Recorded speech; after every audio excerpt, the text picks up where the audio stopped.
নদিয়ার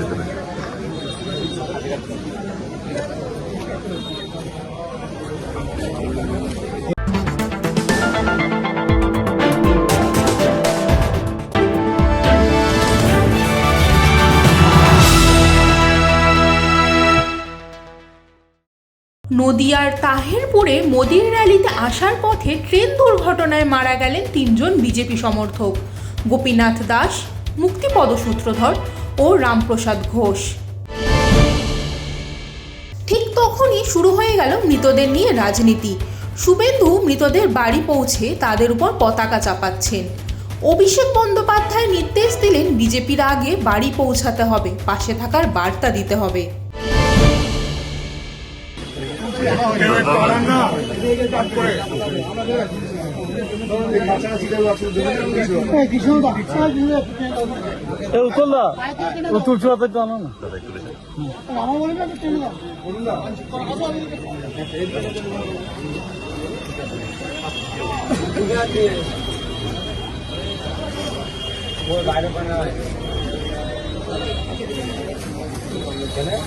একটা করে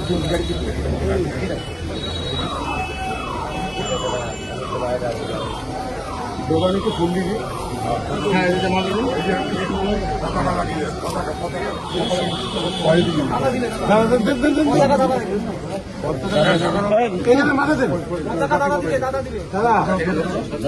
ফ্ল্যাগটা দিয়ে দিব ওপরে। হ্যাঁ, আপনি জান